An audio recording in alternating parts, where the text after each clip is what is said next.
Yeah, imagining you're in like a doorway, looking back at what you've. I wrote this in one of my it gives you like a quote a day to nourish your soul. I've got my eyes closed. I'm absolutely imagining myself in a doorway. You're in a doorway. Looking behind you is the creative path you've already been on, creating dancing in the driveway. And having created it, performed it, closed it, and reflected on that. How do you feel now looking forward, and what do you hope your practice is going to give you in the future?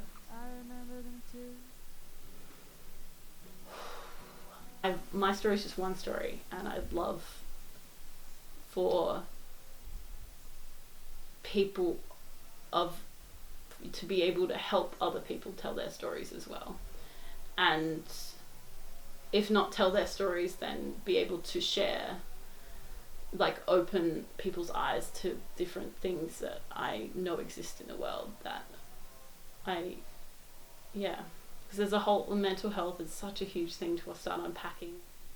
If I just think about my personal group that I go to with friends that also have BPD, like even if I just took like 4 or 5 of the topics that we talk about there and things that like people have experienced that I have had limited amounts of experience with, like that in itself is so powerful. And then there's also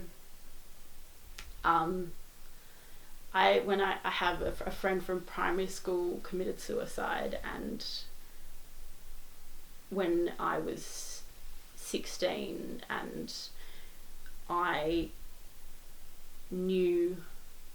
assume we're going to do like a trigger warning at the beginning of this thing, I mean, but yeah, so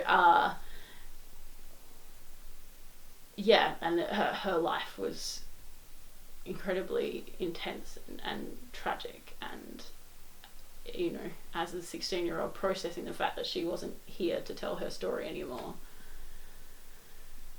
I felt like there's got to be a way to work that out, and I haven't worked out how that is yet, but I think that act of telling a story and sharing a story is so important, and I think I've just dipped my toe into the possibilities of that. So yeah. So for Fringe 2019, I performed in I wrote and performed in a piece called Dancing in the Driveway, which is about my experiences growing up with mental illness, and also just about my life and stuff like that, and lots of silly stories about things that happened to me. And I worked with a very close dear friend, B. Gosper, who helped me write music for it, and they played guitar and sang live on stage with me, which was lovely to have my friend there with me. And yeah, it incorporated a lot of my life growing up as a dancer, and so incorporated a lot of dance, also had the songs, and yeah, a lot of stuff about my life. And I also ended up including a bunch of stuff, like literally verbatim from like worksheets and things that I was given about my BPD and like the therapy and things that I used. I think we did okay, but I think it definitely is something that could have done better. And that's learning. That's life. It was my first time doing a theatre show out of Whopper, and needed a I think we needed to. But it was so great to have friends that could say that as well. They could be like, hey, we needed more debriefing, needed more time. It was a bit rushed and things like that. So yeah. Okay. One of the perks of doing it with your friends. Yeah, right. They can give you that comfy feedback. Yeah.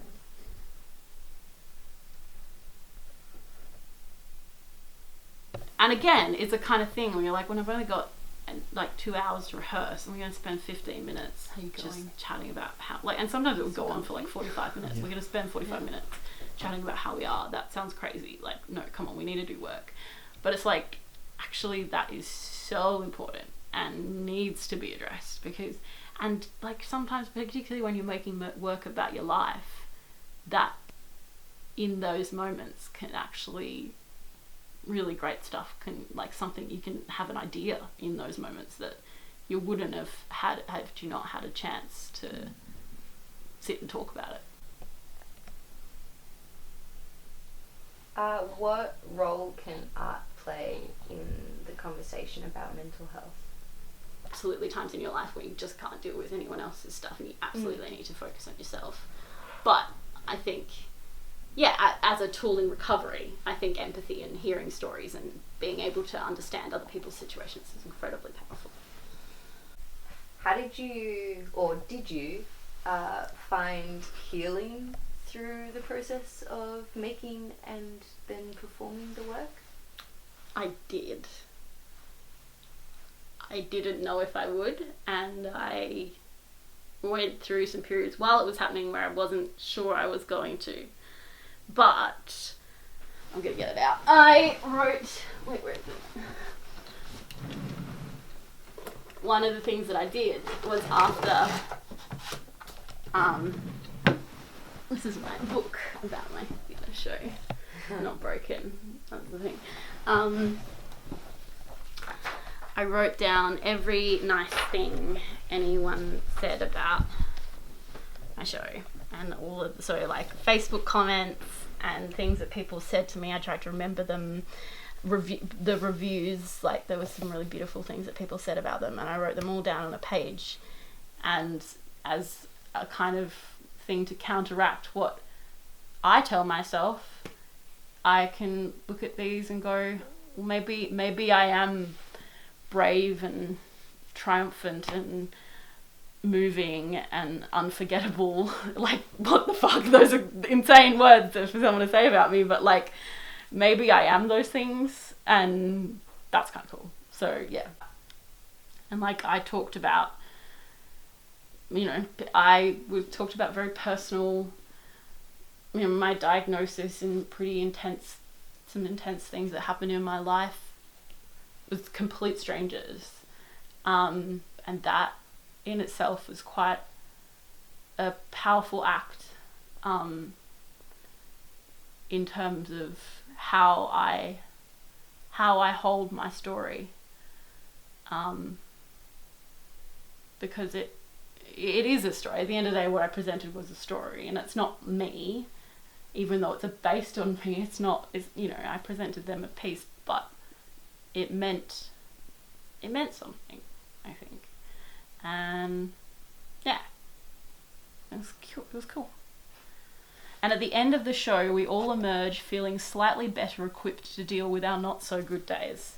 That was from this really old fuddy-duddy theatre guy that I thought hated the show. Like, he sat there the whole time like this. I was like, oh God. And then he wrote this beautiful review, and I was like, oh wow, it did mean something to him. Your tactic is big. Anyway, yeah, it was pretty nice. I never felt so lucky having all of this. Laughter peeling all through the walls, in the kitchen and out the back door.